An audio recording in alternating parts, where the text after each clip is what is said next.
Bismillahirrahmanirrahim. Bismillahirrahmanirrahim. Wassalamualaikum warahmatullahi wabarakatuh.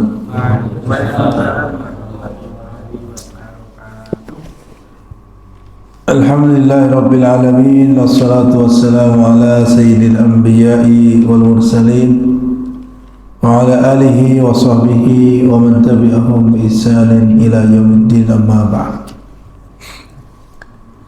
InsyaAllah ta'ala pada kesempatan malam ini kita lanjutkan kembali kajian kita dalam belajar tentang memahami ayat-ayat Al-Quran dari surat pendek di dalam Juz Amma, yang mana kita masih dalam pembahasan surat Al-Asr.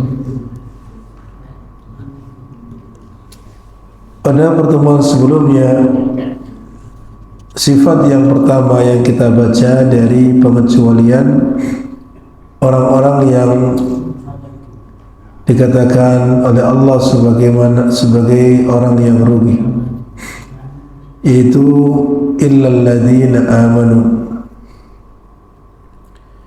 Pada pertemuan yang lalu kita simpulkan bahwa orang yang beriman ini adalah mencakup beriman kepada al-usul as-sittah atau al-arkan as-sittah, ya, pokok ataupun rukun yang 6 yang ada dalam rukun iman yang dijelaskan oleh Nabi SAW ketika ditanya tentang apa itu iman. Maka beliau menjawab, antu'mina billahi wa kutubihi wa antu'minu billahi wa malaikatihi wa kutubihi wa rusulihi wal yawmil akhir wa tu'mina bil qadari khairihi wa syarrihi. Engkau beriman kepada Allah, kepada para malaikatnya, kepada kitab-kitabnya, para rasulnya, hari akhir, dan engkau beriman kepada takdir yang baik dan yang buruk. Adapun berikutnya adalah firman Allah Ta'ala, wa amilus salihat, yaitu orang-orang yang beramal saleh. Ini adalah sifat yang kedua yang disebutkan sebagai pengecualian orang-orang yang tidak rugi, ya, adalah orang-orang yang beramal saleh. Maksudnya adalah annahum qamu bil a'mali salihah. Mereka melaksanakan, menegakkan amal-amal saleh seperti salat, zakat, puasa, haji, birrul walidain, menyambung tali rahim, talabul ilmi, duduk dalam majlis ilmu, membaca Al-Quran, berzikir, zikir pagi dan petang, dan yang lainnya dari amal-amal ketaatan kepada Allah Subhanahu wa Ta'ala. Dan tidak hanya membatasi pada amalan-amalan yang ada di dalam hati saja, amalan batin saja, tidak, ya, tidak hanya sebatas amalan batin, yaitu yang berhubungannya dengan keimanan, akan tapi juga dilakukan dengan anggota badannya, ya, melakukan amal-amal dengan anggota badannya, sehingga di sini zahir dan batinnya sama. Dan kalimat as-salihat,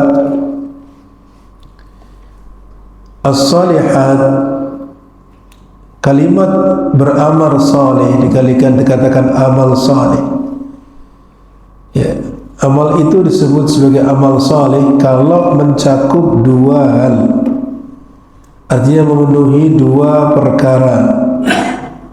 Yang pertama adalah al-ikhlasu lillahi azza wa jalla, dan yang kedua adalah al-mutaba'ah lirrasulis alaihi salatu wassalam. Jadi dikatakan sebagai amalan yang saleh itu ketika memenuhi dua syarat, yaitu pertama ikhlas kepada Allah Subhanahu wa taala ketika melakukannya, dan ini sebagai bagian dari ukuran batin, ya. Kemudian yang kedua adalah mengikuti petunjuk Rasulullah sallallahu alaihi wasallam, dan ini sebagai ukuran zahir.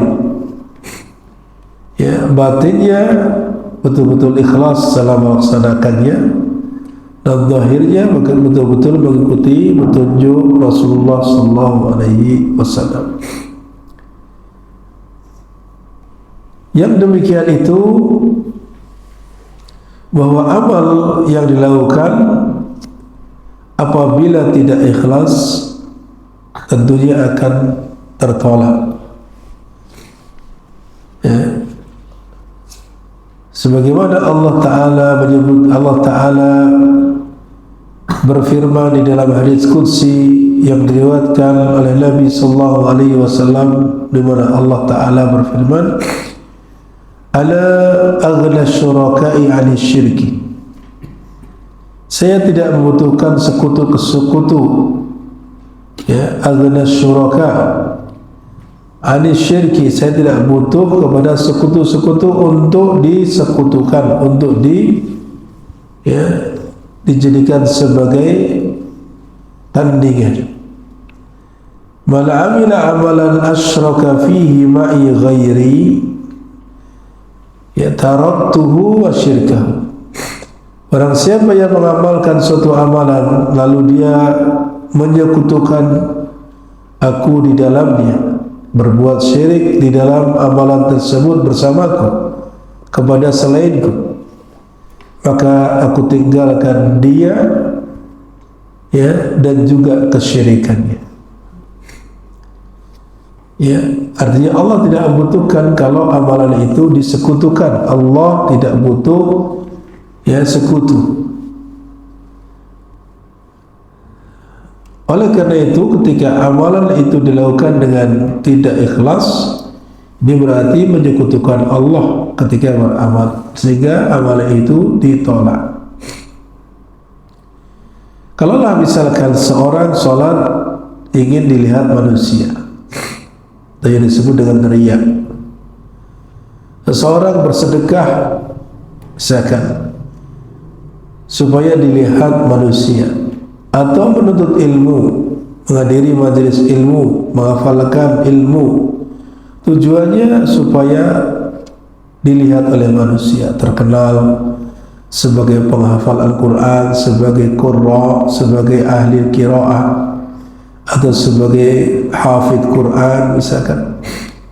Tapi ingin tujuannya sebatas dilihat manusia atau pujian manusia, atau menyambung tali rahim juga karena supaya dilihat oleh orang. Oh, tetangganya memuji, oh masya Allah fulan selalu berkunjung, selalu datang kepada orang tuanya, selalu bawa hadiah, selalu ini dan itu. Tujuannya hanya sekedar pujian tetangganya atau yang lainnya, maka ini amalan-amalan tersebut mardudun, ya, amalan itu akan tertolak walaupun secara zahir mengikuti petunjuk Nabi, walaupun secara zahirnya salatnya atau puasanya atau sedekahnya atau dia talabul ilminya, menyambung tali rahimnya tadi, semuanya mengikuti petunjuk Nabi sallallahu alaihi wasallam, maka ketika tidak ikhlas tidaklah akan diterima oleh Allah.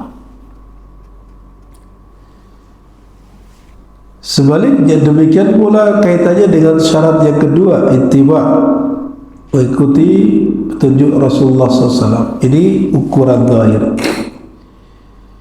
Misalkan seseorang melakukan amalan, ya, lam ya'malhu ar-Rasul sallallahu alaihi wasallam, Melakukan amalan yang tidak dilakukan oleh Rasulullah SAW, tidak pula diperintahkan, tidak pula ditunjukkan dalam syariat, ya. Lalu dia mendekatkan diri kepada Allah dengan amalan tersebut yang tidak pernah diajarkan dalam Islam, tidak pernah diajarkan oleh Rasulullah SAW, tidak pula oleh para khulafaur rasyidin, ya. Walaupun dia ikhlas kepada Allah dalam melakukannya, ini juga tidak diterima, ya. Tidaklah diterima oleh Allah Subhanahu wa ta'ala ketika seseorang itu, ya, tidak mengikuti petunjuk Nabi SAW dalam mengamalkan amalan. Walaupun ikhlas, tidak bisa kalau kita katakan hanya sekedar yang penting niatnya. Tidak bisa demikian. Karena apa? Ya, kalau walaupun ikhlas tapi amalan zahir tidak mengikuti petunjuk Rasulullah SAW, maka amalan itu mardud. Berdasarkan sabda Rasulullah SAW, "Man 'amila 'amalan laysa 'alaihi amruna fahuwa raddun." Barang siapa yang melakukan amalan yang tidak ada perintah dari kami, maka itu tertolak. Sehingga amalan yang disebut sebagai amal saleh dalam ayat tadi, ya, adalah yang menggabungkan dua sifat tadi, ikhlas kepada Allah ini sebagai ukuran batin, dan yang kedua mutaba'ah, mengikuti petunjuk Rasulullah SAW. Dan ini sebenarnya hakikat daripada tahqiq syahadatain. Ya, ini hakikat daripada mewujudkan dua kalimat syahadat. Karena apa? Syahadat yang pertama, mewujudkannya bagaimana? Ketika kita berucap asyhadu an la ilaha illallah, saya bersaksi bahwa tidak ada sembahan yang berhak disembah kecuali Allah. Ini yang kita wujudkan dalam keseharian adalah, yaitu kita ikhlas kepada Allah semata dalam beribadah, tidak berbuat syirik. Dan yang kedua, syahadat anna Muhammadar Rasulullah, bersaksi bahwasanya Nabi Muhammad adalah utusan Allah, itu diwujudkan dengan mutaba'ah, mengikuti petunjuk Rasulullah SAW dalam seluruh amal perbuatannya, seluruh amal ibadahnya. Itu demikian. Adapun selanjutnya adalah sifat yang ketiga, watawasau bil haqq. Watawasau bil haqq, saling memberikan wasiat dalam kebenaran atau dengan kebenaran. Ya, sehingga di sini sebagian mereka memberi wasiat kepada sebagian yang lain dengan kebenaran. Yang diwasiatkan itu semata-mata kebenaran. Yang dimaksud kebenaran ini adalah ya syariat itu sendiri yang bersumber dari Al-Quran dan Sunnah. Ya, mewasiatkan kalau ada melihat saudara kita, tetangga kita, teman dekat kita, orang yang kita cintai melakukan kesalahan, kita nasihati, kita wasiatkan pada mereka. Ini adalah perbuatan yang melanggar. Jauhi perbuatan ini, lakukan ini yang menjadi petunjuk ya dari Al-Quran dan Sunnah. Itu begitu. Maksudnya apa? Yani kullu wahidin minhum yusil akhar. Maksudnya adalah masing-masing dari mereka, orang-orang yang dikecualikan tadi, masing-masing dari mereka itu saling memberi wasiat kepada yang lainnya apabila idza ra'ahu mufritan fi wajibin. Ya, apabila saudaranya tadi, ya, temannya tadi atau kerabatnya tadi atau orang yang dia cintai tersebut itu melakukan kesalahan atau meninggalkan kewajiban, maka diberi nasihat, diwasiat, berikan wasiat kepadanya, tausiah. Ya, artinya diberikan ujangan, diajak kembali. Ya, misalkan ya akhi kum bil wajib, wahai saudaraku, ya, lakukan kewajiban ini diperintahkan oleh Allah. Ayo kita sholat, ya, ayo kita sholat berjamaah, ini kewajiban bagi laki-laki, jangan tinggalkan sholat berjamaah, ya. Atau apabila misalkan melihat seseorang dalam keadaan melakukan yang diharamkan, dia nasihati, ya akhi, ini perbuatan ini dilarang oleh Allah, madaratnya dunia akhirat, ya, dan madaratnya tidak hanya menimpa dirimu saja, tapi juga nanti akan berakibat kepada keluargamu, kepada lingkungan, kepada masyarakat luas kaum muslimin. Maka tinggalkan ini, karena perbuatan haram, perbuatan maksiat itu mengundang bala, mengundang apa? Malapetaka bagi masyarakat. Jika tidak dinasihati, maka itu akan menyebabkan malapetaka. Sebagaimana yang disebutkan dalam Al-Quran, di antara sifat Bani Israel ketika melihat saudaranya melakukan pelanggaran, mereka biarkan, ya, mereka tidak mengingkari, tidak menasihati, ya. Akhirnya apa? Akhirnya turunlah azab kepada mereka yang tidak hanya menimpa orang yang bermaksiat saja, tapi juga menimpa kepada orang-orang saleh di antara mereka, ya. Kenapa? Karena mereka la yatanahawna an munkarin fa'alu. Karena mereka tidak melarang orang lain yang melakukan kemungkaran, ya. La yatanahawna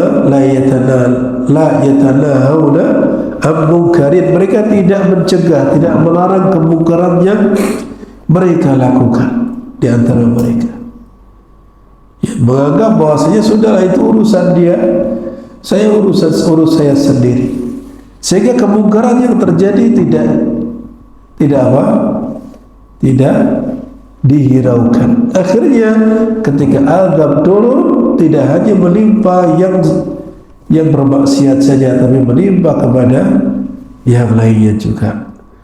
Ini diantara akibat yang diantara yang yang menunjukkan perbuatan dosa itu tidak hanya berakibat kepada pelakunya saja, tapi juga menimpa orang lain, masyarakatnya.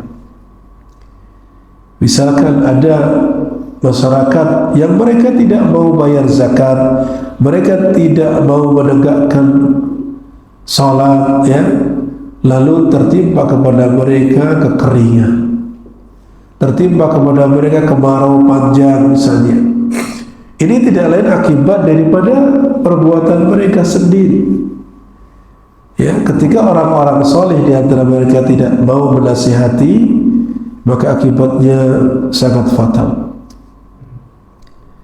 ya. Sehingga di sini pentingnya saling mewasiati kebenaran, saling mengingatkan. Maka niscaya kalau dari setiap keluarga masing-masing melakukannya, insya Allah ini akan tegak. Keluarga, kepala keluarga saling menasihati istrinya, dinasihati anak-anaknya. Begitu juga sebaliknya, kalau istrinya melihat suaminya melakukan hal yang tidak diperkenankan dalam syariat, maka dia juga mengingatkan, ya. Kemudian tetangganya juga begitu melakukan hal yang sama, maka kalau setiap keluarga melakukan hal yang sama, maka niscaya itu akan menjadikan keluarga tersebut keluarga yang baik, menerapkan tawasau bil haq, itu begitu, ya. Sehingga ini menunjukkan bahwa mereka, sifat yang ketiga ini, tidak hanya memberikan manfaat kepada diri sendiri. Kalau tadi hanya sekedar memberikan manfaat pada diri sendiri, beriman, beramal saleh, ya, ini akan apa? Membawa manfaat pada diri sendiri. Tapi kalau tidak saling menasihati dengan kebenaran, maka ini manfaatnya hanya pada dirinya sendiri, tidak kepada yang lainnya. Oleh karena itu, ya, di antara bentuk supaya bisa memberikan manfaat kepada yang lain, amalannya di antaranya adalah thalabul ilmi. Setelah itu menyebarkannya, ya. Sehingga para ulama mereka lebih suka belajar daripada sholat malam, ya. Jadi di malam hari bangun di tengah malam, ya, maka apa? Mereka lebih mencintai, lebih menyukai belajar, memahami satu masalah daripada sholat semalam suntuk. Mengapa demikian? Karena sholat, ya, sholat malam itu kebaikan, tapi kebaikannya, manfaatnya hanya untuk dirinya, kembali kepada dirinya saja. Dia dapat pahala, betul dapat pahala. Akan tapi kalau talabul ilmi, memecahkan masalah, memahami masalah dalam syariat ini, lalu dia berusaha untuk menyebarkan, menyampaikan kepada orang lain kebaikan itu, maka itu manfaatnya akan mutaaddi, akan kepada orang lain juga, ya, tidak hanya kepada dirinya sendiri, tapi juga bermanfaat kepada orang lain. Ini sehingga sangat penting sekali untuk diperhatikan. Kalau bisa menggabungkan keduanya lebih bagus. Makanya bangun lebih awal, kemudian apa? Salat tahajud beberapa rakaat, kemudian witir, lanjutkan talabul ilmi, menghafal Al-Quran, jangan tidur, ya, menghafalkan Al-Quran. Ya, karena apa tadi? Coba yang ketika bangun yang dilihat sepak bola, ya, kira-kira ngantuk? Ya. Ini akibat karena apa? Karena tidak ada perangkatnya itu masih belum digerakkan. Perangkat untuk talabul ilminya masih belum digerakkan. Hanya sekedar melangkahkan kaki, ya, menegakkan fisik, pikirannya, pandangannya, pendengarannya itu belum digerakkan, belum dia bangunkan, masih tidur. Coba kalau seluruhnya digerakkan, ada dorongan keinginan, saya ingin bisa, saya harus hafal Al-Quran, targetnya saya sebulan harus hafal 1 juz misalkan, gitu. Maka insya Allah bisa. Ya, orang kalau dikejar target bisa tidur, ya, dikejar, artinya dia punya target sendiri. Saya pokoknya 1 bulan ini harus khatam setidaknya, harus bisa hafal setidaknya 1 juz, ya, 30 bulan selesai 30 juz, ya, itu begitu. 30 bulan berarti 2 tahun setengah, 2 tahun setengah selesai. Kalau ketika dia punya target, maka dia akan berusaha mengejarnya. Itu akan, tapi yang biasanya menjadikan lemah tidak ada target, ya, tidak ada target, tidak ada keinginan mencapai apa yang diinginkan, yang seharusnya ditargetkan tersebut. Oleh karena apa? Tadi belum tergerak keseluruhan daripada fisiknya, sehingga ngantuk, sehingga lebih baik menuruti keinginan matanya. Itu begitu. Dan seterusnya. Kemudian yang keempat, Sifat yang keempat adalah watawasau bis sabri, saling mewasiati dengan kesabaran. Ya, maksudnya apa? Yaitu mewasiati sebagian mereka, mewasiati sebagian yang lain untuk berbuat kesabaran. Ketika menghadapi masalah, ya, harus bersabar. Sabar itu adalah habsun nafsi amma la yanbaghi fi'luhu. Ya, menahan diri dari apa-apa yang tidak seharusnya dia lakukan. Itu sabar. Itu menahan diri dari perkara-perkara yang tidak seharusnya dia lakukan. Tentunya tidak seharusnya dilakukan ini baik itu secara syar'i atau secara urfi. Secara urf tidak layak dilakukan. Secara syar'i juga tidak layak untuk dilakukan. Nah, itu bersabar. Ditahan itu, jangan sampai kemudian dilakukan. Contoh secara syar'i, dilarang kalau tertimpa musibah untuk berteriak-teriak. Ya, ada tertimpa musibah, mungkin salah satu anggota keluarganya tertimpa musibah berupa meninggal dunia atau kebakaran rumahnya atau hal yang lain, maka dilarang untuk melakukan hal-hal yang termasuk perbuatan jahiliyah seperti berteriak-teriak, menjambak rambut, menyobek baju, ya, memukul-mukul dirinya, guling-guling, ya. Ini termasuk perbuatan-perbuatan yang melanggar syariat. Oleh karena yang tadi, ya, menahan diri dari melakukan perkara-perkara yang tidak layak untuk dilakukan.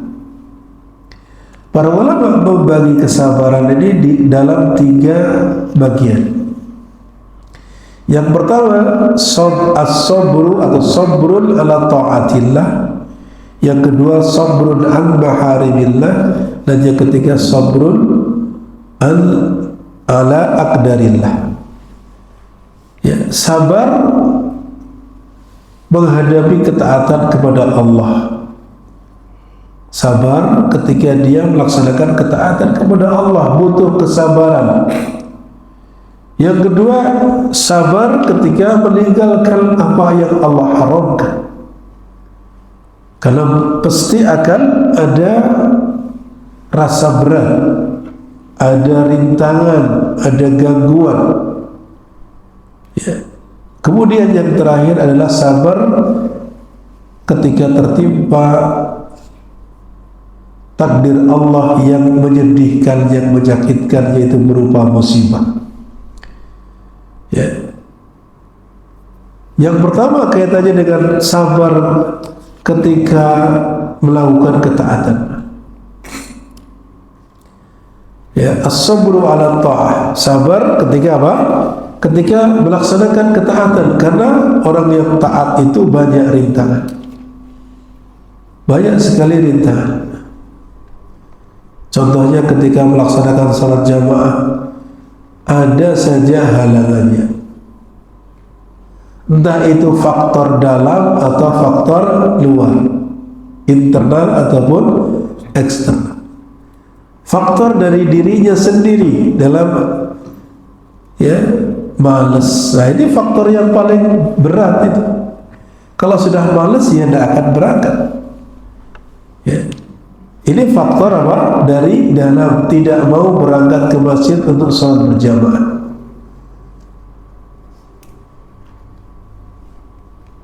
Kemudian yang kedua, faktor mungkin eksternal, ada kesibukan, sehingga menganggaplah nanti sajalah sholat, waktunya kan masih panjang, akhirnya begitu. Padahal keutamaan sholat berjamaah sangat luar biasa.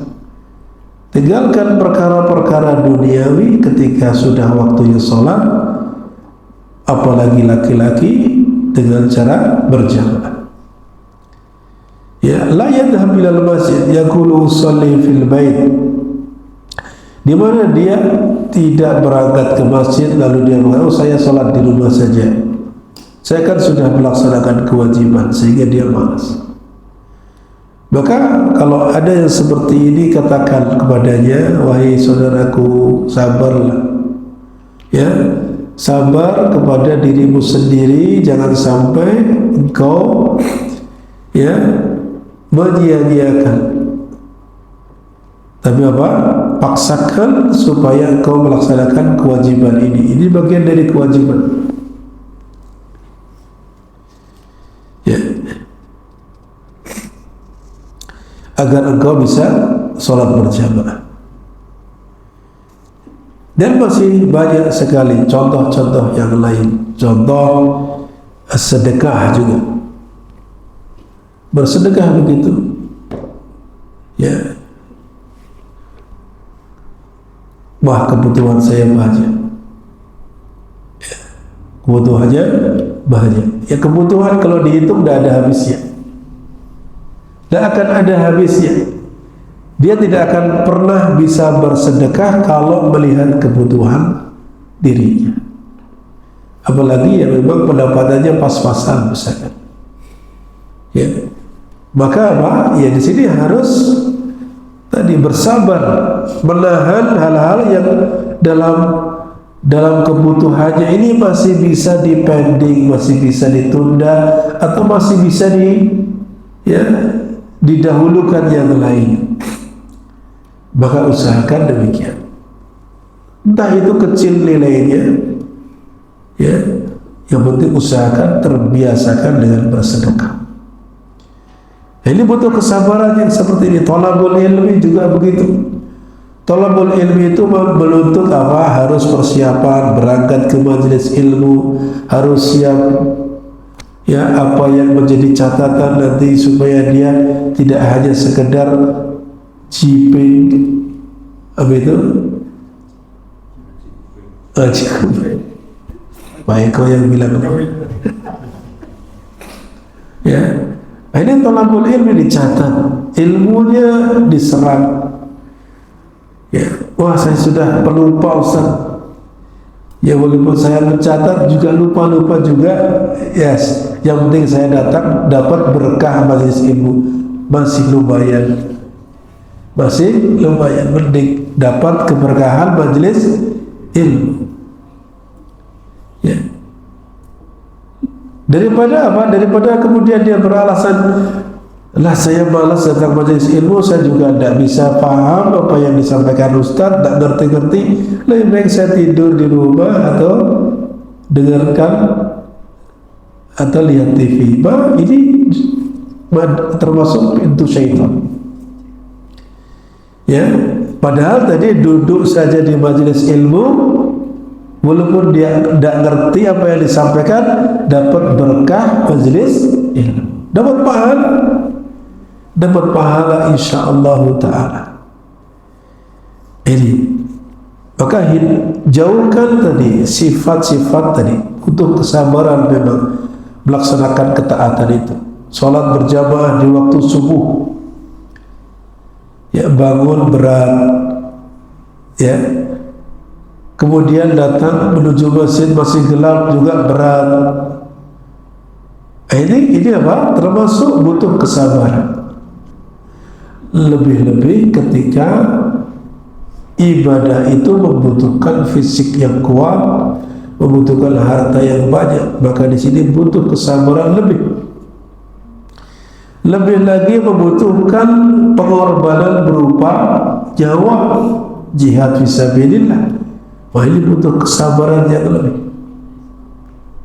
Ya, itu demikian. Maka di sini sabar menghadapi dalam melaksanakan ketaatan itu sangat dibutuhkan. Sangat dibutuhkan. Belum lagi nanti ada rintangan dan halangan yang eksternal tadi, gunjingan ataupun bulian dan seterusnya. Ini juga termasuk rintangan.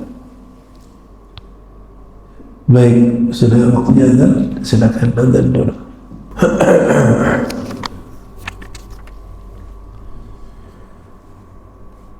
kemudian selanjutnya bahwa Allah Subhanahu wa taala pernah berfirman, wa innaha lakabiratun illa 'alal khashiyin. Tentang amalan salat, Allah menyebutnya sebagai sesungguhnya salat itu sangat berat kecuali atas orang-orang yang khusyuk.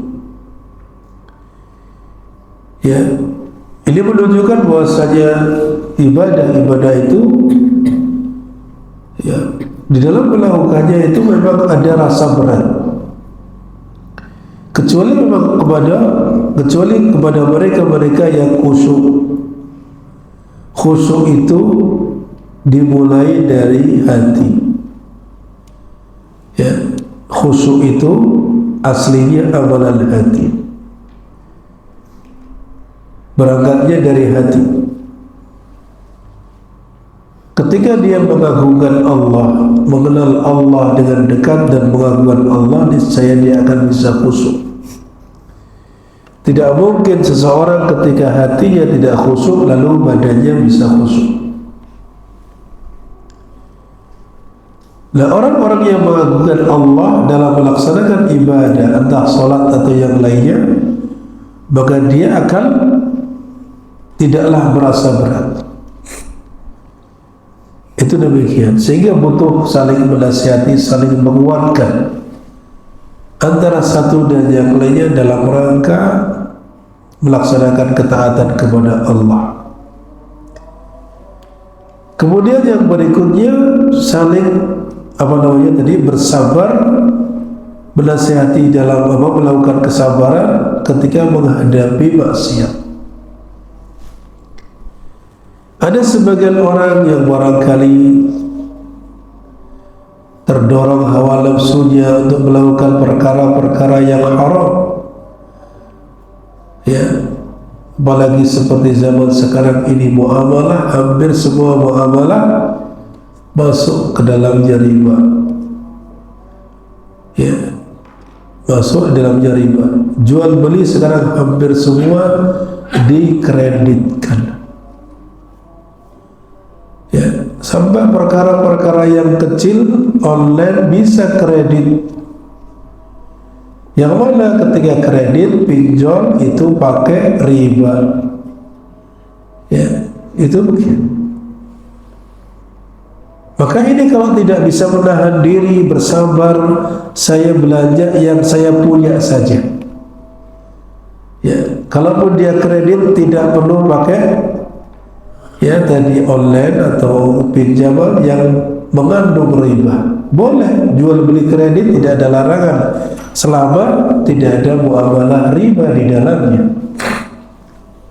Ya, selama tidak ada riba di dalamnya. Itu demikian. Sehingga butuh kesabaran menahan diri dari melakukan yang haram, termasuk muamalah dengan menipu, jual beli, ya, mengatakan oh ini asli, asli tapi balas, ya asli HP misalkan, asli barangnya tapi tidak tahu betul-betul sesuai dengan kualitasnya atau tidak. Dia menipu, oh ini belum pernah jatuh, belum pernah ada satupun spare part yang diganti, padahal sudah banyak.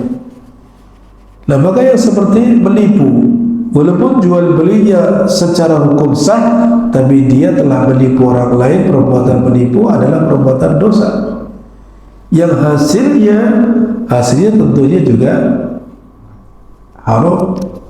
Itu begitu. Termasuk tadlis. Tadlis itu menutupi cacat, ya, itu cacat. Jual beli motor atau jual beli mobil, ya, yang luka-luka dipoles, dihalusi, ya, lalu mengatakan oh ini tidak pernah luka, tidak pernah jatuh, tidak pernah apa. Ini asli catnya ini. Ya, asli cat. Ya. Tapi dia sudah berbuat tadlis. Tadlis itu apa? Meletakkan sesuatu itu seperti ya semuanya tidak ada cacat, tapi ternyata ada cacatnya yang dia tidak sampaikan. Atau yang lainnya muamalah yang haram, maka di sini butuh saling menguatkan. Jangan ya akhi, ini haram, tidak boleh. Ya, nanti hasilnya juga tidak berkah, haram juga tidak berkah juga. Walaupun mungkin cepat dapat keuntungan, cepat dapat uang banyak, tapi ketahuilah ini haram, tidak berkah. Itu. Maka butuh saling menguatkan, saling menasihati. Maka tawasau bil haq, tawasau bis sabr tadi tidak lain adalah supaya saling menguatkan tadi antara satu dengan yang lain.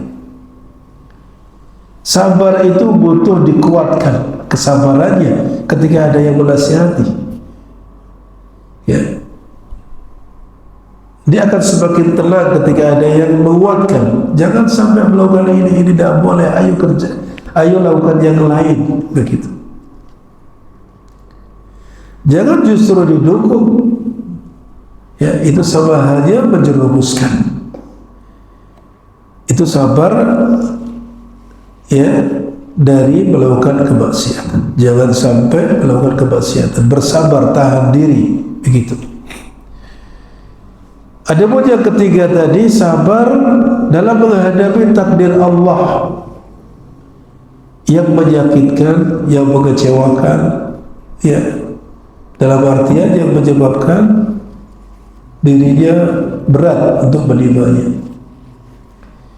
Seperti musibah berupa sakit, musibah kehilangan harta, musibah kematian anggota keluarga yang dicintai.